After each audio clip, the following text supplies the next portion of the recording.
So next comes television, and I haven't asked you yet if you remember the first time you saw television and what you thought of it. Um, well, I had known about television for a long time. I was once present at a dinner table at the Herbert Swopes when man who was head of RKO, I think, said, this is in the 1930s, before the war, said, I could put $1 billion into television right now and it would expand pretty quickly. But I don't know if we're ready for it yet.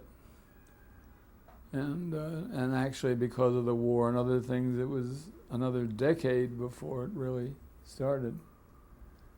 I thought television was quite a promising medium. I didn't foresee all the ways it could work, and we didn't know anything then really about being able to have simultaneous broadcasts in different parts of the country. Even at the time of these Un-American Activities Committee hearings, it was still, a local television show that showed a little of it, and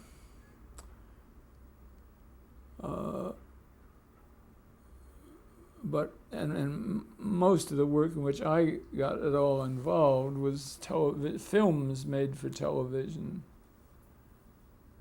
Well, had you gone to the 1939 World's Fair in New York? The necessary what? Did you go to the 1939 World's Fair in New York?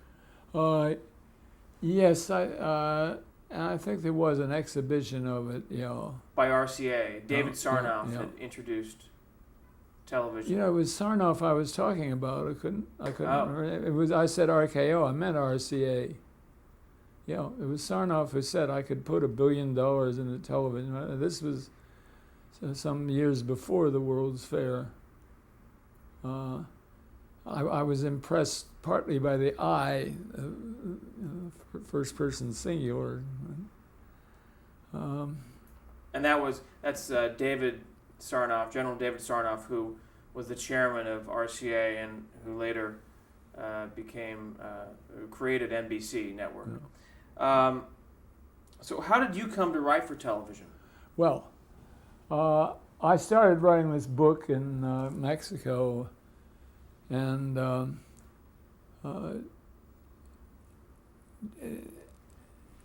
when I got through with that, we were in bad need of money.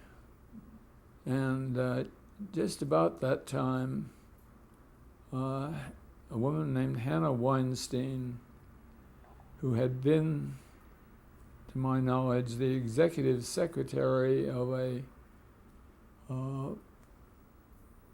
thing called the Citizens Committee of the Arts, Sciences, and Professions, which had been politically connected to that Henry Wallace campaign in 1948. I said that as if I had just seen it. I saw it being talked about on this Lillian Hellman program we saw last night. Hannah Weinstein promoted herself a studio in England, outside London, and quite a country house called Foxwarren to use as partly for making movies in. And her deal was to make television pictures there for sale both to British television and American television. And she wanted to use mainly blacklisted writers doing this because she was sympathetic to them. She first had Walter Bernstein and I think it was Abe Polonsky together wrote a series starring the man who had played Dracula in the first Dracula movie.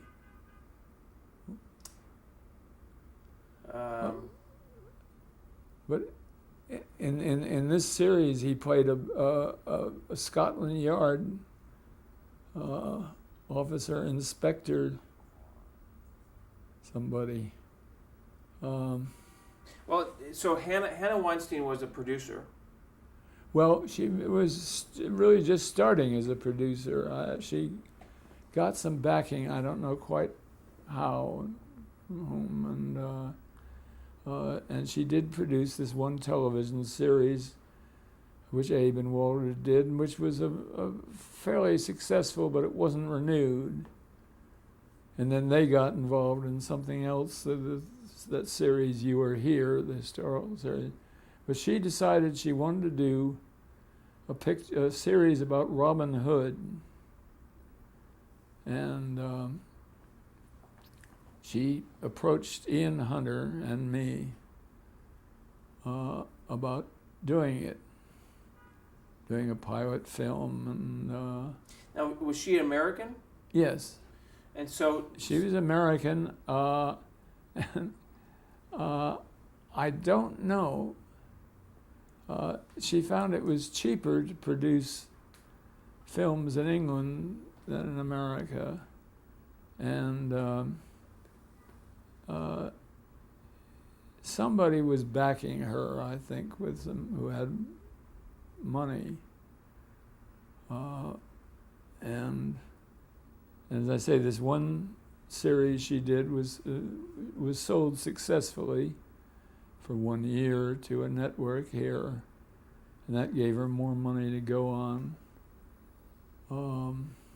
why was she interested in hiring blacklisted writers? Why was she interested in Well, she was sympathetic to them.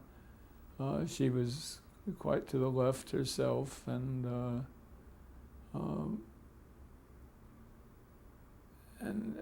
she thought the blacklist was a very bad thing, and she wanted to help.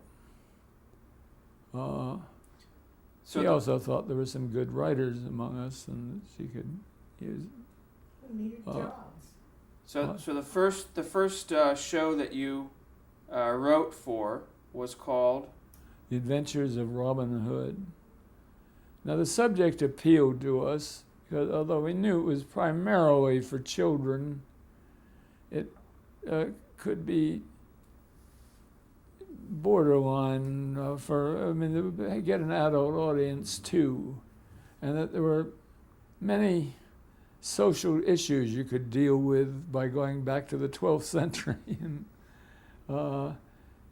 having a bandit as your hero. In the course of it, we found all sorts of variations of things. This series sold very successfully to, I believe it was NBC. Was it NBC or CBS? I think it was CBS. CBS. And it ran from 1955 to 1958. Yeah. That was really 4 seasons, I think. Yeah. How many episodes per season? Do you remember? About 30. And then of those, how many did you and Hunter? Well, at first we wrote most of them in the first year, but then we got other series going, and it just became much too big an operation for the two of us. And Hannah encouraged us to get other blacklisted writers enrolled, enlisted. We had, I think, must have had a dozen or 15 of them involved. Who were some of the other ones that you remember? The what? Who were some of the other blacklisted writers? Well, there was Waldo Salt was one of the first. Paul Jericho.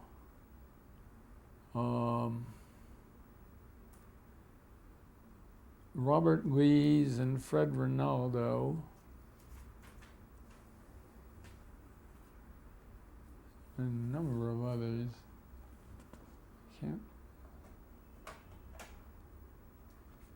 I can't be sure of who was doing that. And we had she had a star, Richard Green, who was a British actor. He had, matter of fact, had played in Forever Amber. He was Cornell Wilde's friend in that, so I had known him. And what role did Richard Green play? What? What role did Richard? Oh, Robin Hood.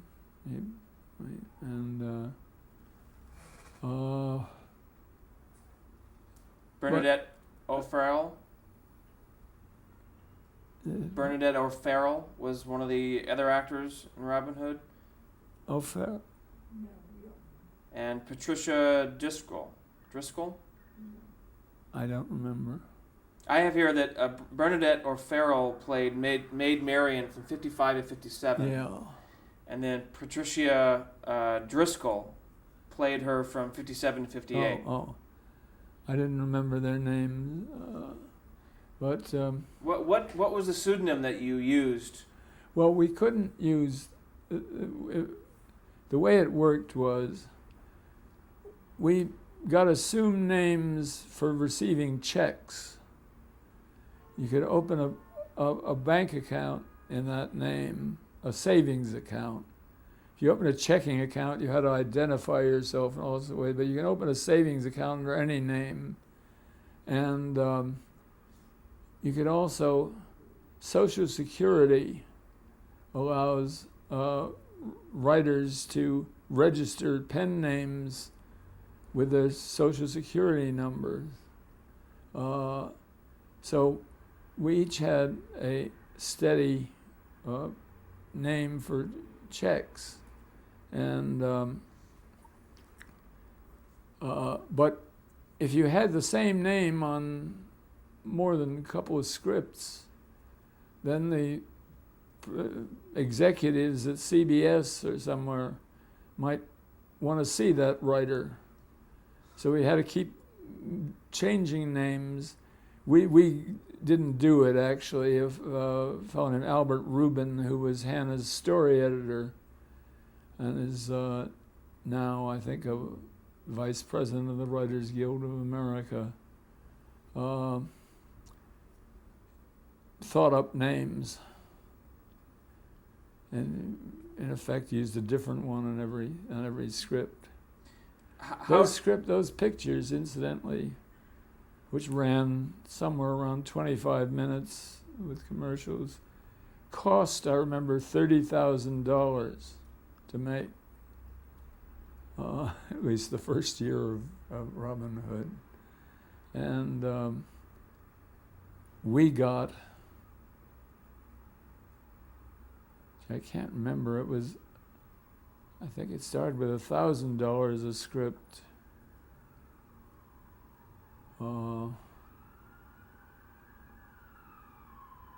It got to be a little more than that, but nothing high paying. And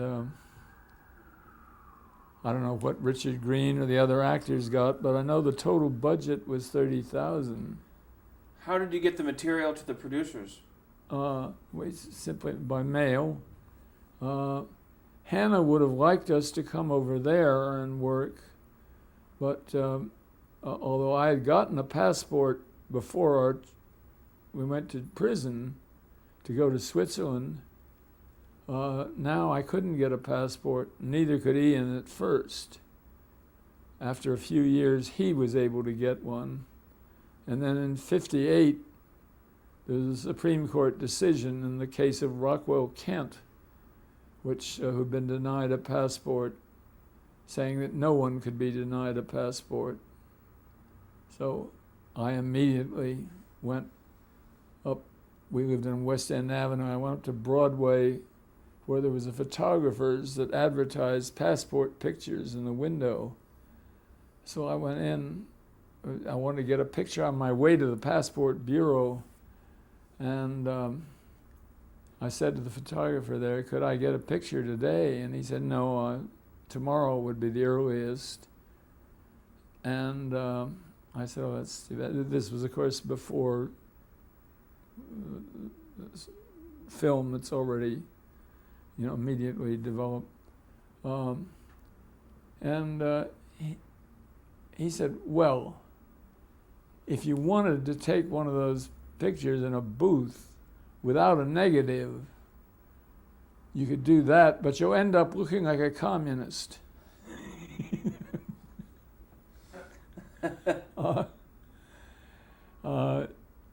So I think I got one of those. Anyway, Ian had gone over to England with his family, and he'd been, before he went, Hannah made several trips to New York, and when she had a new project in mind, or when we were discussing what another series should be. But now when he went there, he could do it there, and I went, but I didn't last long with Hannah, because by that time the Blacklist was beginning to break up, and I was able to get a screenplay job, not under my own name, but under more open circumstances, a Sophia Loren picture. So how many years did you write for The Adventures of Robin Hood? Well, we wrote probably a couple of episodes each year, some episodes during the 4 years. But we were writing, we sold 3 more series. The first was called The Buccaneers. It was about pirates in the Caribbean in the 18th century, I guess. Who was the cast in that? The cast, the lead was a guy who became quite a prominent movie actor. Robert Shaw? Yeah, that's it. Yes. And also Peter Hammond is in there too. That name sounds familiar, yes. So then the Buccaneers, just for the record, was on CBS from 1956 to 1957. Yeah. And then you mentioned the other series that you... There was Sir Lancelot. The Adventures of Sir Lancelot. And I can't remember who the star of that was. How about William Russell? William Russell, that sounds right. That's a long time ago. I know. And then we did, all 3 of those series sold to networks. And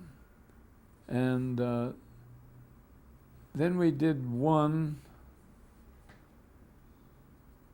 which took place in 16th century Florence. And that, I think,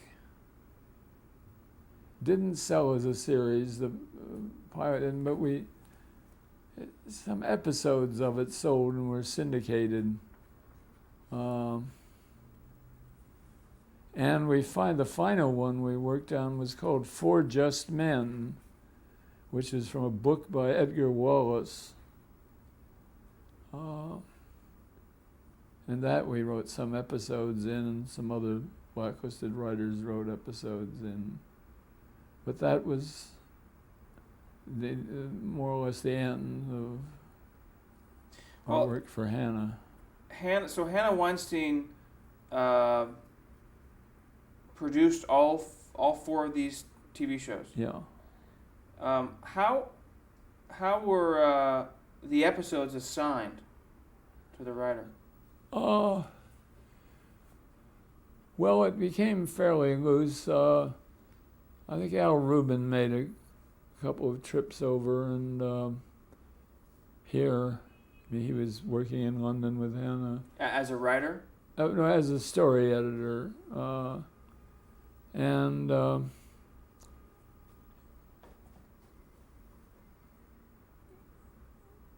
we told him the names of writers who were willing to do episodes in this, and who were living in the New York area, and in effect, I think Ian and I were naming who would be good for this and who should at least try an episode.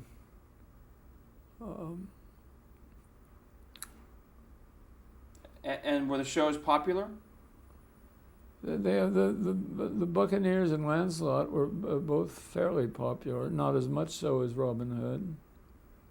Robin Hood was famous in our family. The what?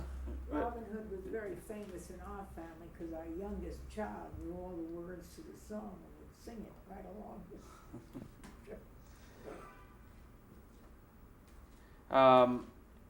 Incidentally, our youngest child at the time, our two older children that were living with us, knew that I was writing Robin Hood, but the 6-year-old couldn't be trusted with the information because he might mention it at school. So he was not told the first year or two, although he watched the program. That must have been hard, huh? Not to tell him? Yeah. Describe for me the attitude in the 1950s regarding the blacklist and regarding what we now call McCarthyism. Yeah. Well, it was at its worst when we got out of prison. Not long after that, the Army McCarthy hearings started, and the lawyer Joseph Welsh started speaking up to McCarthy and and accusing him of terrible misrepresentation, and then that was the beginning of the downfall of McCarthy, and so I'd say that that year, 53, 54, was probably the worst, or that is 52, 53, and that it gradually got better during the 1950s, so that by 1960, Otto Preminger was able to announce that Dalton Trumbo had written the picture Exodus, and Kirk Douglas announced that Dalton Trumbo had written the picture Spartacus. That still didn't end the blacklist. Otto then, in 62, announced that he had hired me for this Patrick Dennis book, Genius, I mentioned. And we got a good script out of that, but he said he didn't want to make the picture unless he could get Laurence Olivier or Rex Harrison or Alec Guinness to play the lead, which was of a kind of mad British director. And he couldn't get any of them available, so he never did make the picture. When Dalton Trumbo was given credit for Spartacus, was that a significant time? Was that a significant moment? Yeah, well, I think the Exodus thing came first, actually. But although Kirk Douglas argues about it, I wrote an obituary piece about Trumbo and mentioned Exodus as the first, and immediately got a phone call from Kirk Douglas saying he had decided to put Trumbo's name on, but the picture hadn't been ready for release, and so Exodus might have been the first to have it, but his was the first decision. Did you see Edward R. Murrow's See It Now program regarding Joseph McCarthy? Do you remember that? I'm sure I did. Yes. Yes. Anything stand out? I mean, did you watch the hearings, the Army McCarthy hearings, and what did you think of all that? Well, I thought it was good that some of that McCarthy was being exposed somewhat. And that was really the beginning of his end.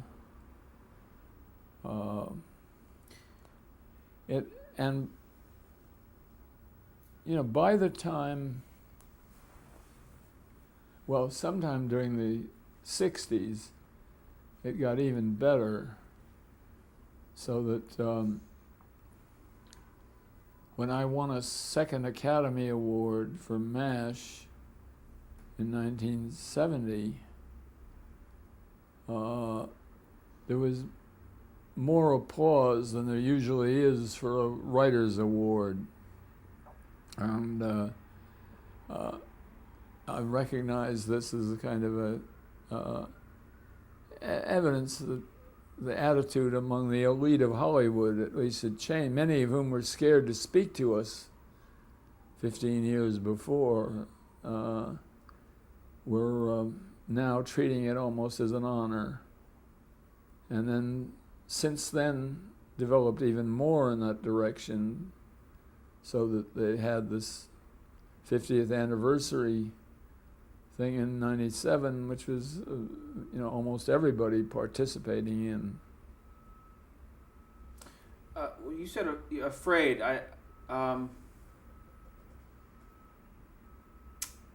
there any specific examples that you could give me in regards to how fear dictated decisions or didn't allow you to work in the 1950s? Well, as I said, when we got out of prison, there just were no offers. That changed over a few years. When Trumbo went, after that one episode with the young man dying, he finally went back to Hollywood. Hello.